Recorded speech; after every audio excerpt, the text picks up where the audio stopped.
I am Brian. I'm from Space Ghost and the Coasters. My name's Peter.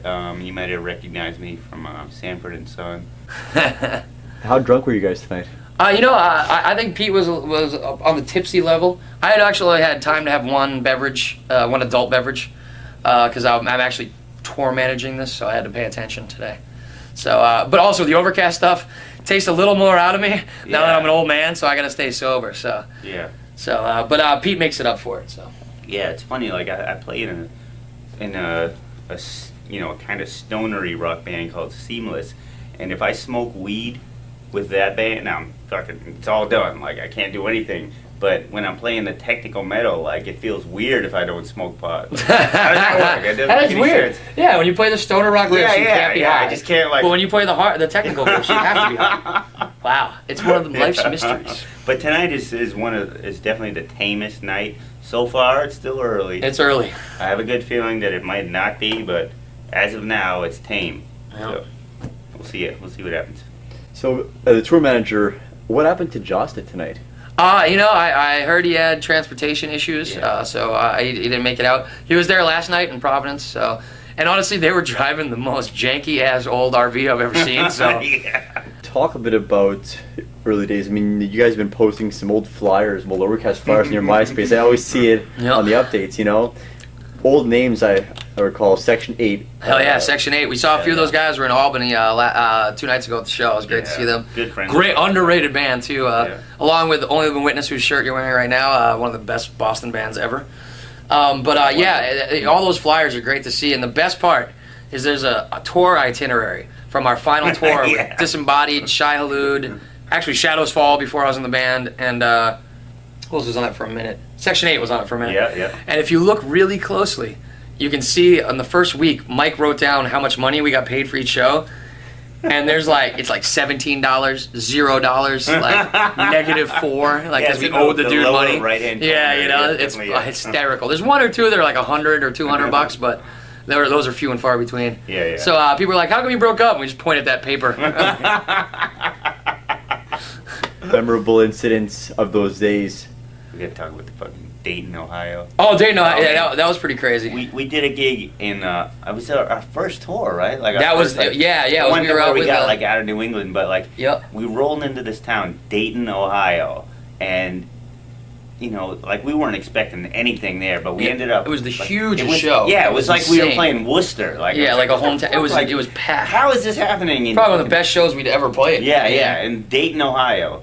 And anyways, we had a killer show. Like everything went great. Like the promoter took us out afterwards, and we went out to like some dance club. Like, because they were all bouncers at a lot of the kids from the show were bouncers at this club. Took us out and just buying us drinks, got everyone wasted. We had the best night ever. Yeah. And anyways, you know, it was time to go home at like 3 or 4 in the morning, and we were staying at somebody's house, of course, and it was these dudes. Yeah, straight edge kids. Yeah, like these fucking like militant straight edge kids that were like just really fucking insane. Like had no business. We had no business being around them. But anyways, like our roadie that was out with us, who was a good friend of ours from high school, ended up like getting up at in the middle of the night. He was pretty much blackout drunk, wandering around before Pete blacks out during the story. He was pretty much blackout drunk and went to go find the bathroom and tried to go into the kid's bedroom first. Then finds the bathroom, ends up puking all over the place. And the next thing I know, I fucking get woken up by Jay, our drummer, just like, "We gotta go now." I'm like, "No, we don't have to leave for hours." He's like, "We gotta go now." Baseball bats, and that's all I hear is bats. Next thing I know, we're running for the van, and fucking people are trying to smash through the windows. So. Good times. Yeah. The van got smashed with a baseball bat, and like we couldn't. But we made it out. Then Mike dropped the keys. Yeah, it was dark, and we couldn't find them, so we couldn't leave. And finally, they come to the window, like, "You gotta get out of here." We're like, "We're trying to leave," you know. We're trying to find. And they finally actually let us find the keys and drive away. You know, it was classic Overcast. Yeah. It wasn't fun at the time, but looking back, it's the fucking greatest story ever. Awesome. Period. Looking back, you guys played a show in Montreal. It was amazing. First, we got over the border with like those, like the fake paperwork, like, "Oh, we're recording up here, but not playing a show," you know, like classic old DIY hardcore style, you know. Like there was no such thing as work permits back then and shit. Yeah. We all had to go in separate cars. Yeah, separate cars and all that. Like, hey, we're going to gamble, you know. We're going to skateboard. Yeah. Like, yeah. So, and we ended up playing at the Underworld, which was this great little like skate shop, record store type of spot with a little DIY spot in the basement. And the promoter, Alex, at the time, took us around. He took me to a mini ramp. We were skating with these dudes in a park, and then he took us up on the mountain overlooking the city and like beautiful view. And for us at the time, we had never really been out of the country, so like we really hadn't been out of New England very often, honestly.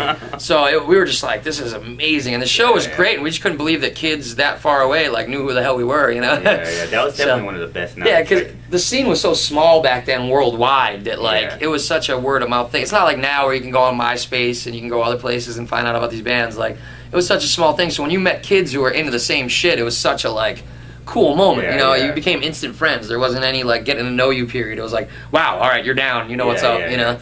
And they treated us super well, so that was a good time. That was definitely like a good memory. We didn't have many good touring memories because usually it was like just a mess. But that was one of them. That was one of the good nights. It was a good show, like a great night afterwards. Yep. Yeah. Good times. It seems like there's a bunch of '90s bands who are making maybe not a resurgence now, but who are doing some reunion shows. Disembodied and Broken Undertow about to play a big show in August next year. Yep. What accounts for this? A lot of it's, I think a lot of the interest, a lot of the interest in just the fact that metal and hardcore is kind of big again, it's made people go back to the bands that kind of laid the groundwork, and they're finding out about them, and a lot of them a lot of these younger kids never had a chance to see Unbroken play when they were a band, They broke up in like 94, so it's like these kids weren't even born yet, some of them.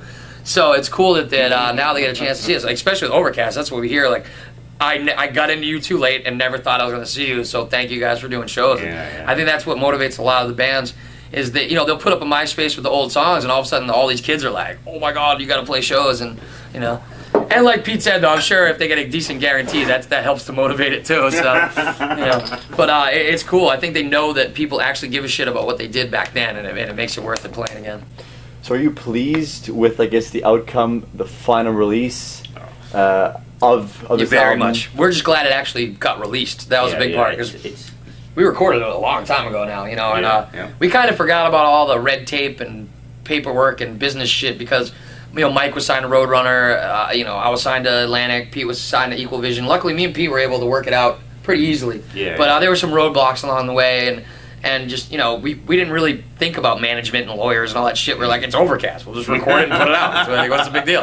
That's how we always did it. But so it took a little while, but we're really glad. It sounds amazing. Adam D did an incredible job. Really, he worked us, but when you work with Adam D, you don't feel like you're working because you're always laughing. Usually at him. Dude's the belch master. The belch master. He can burp louder and longer than anyone. Yes, he can.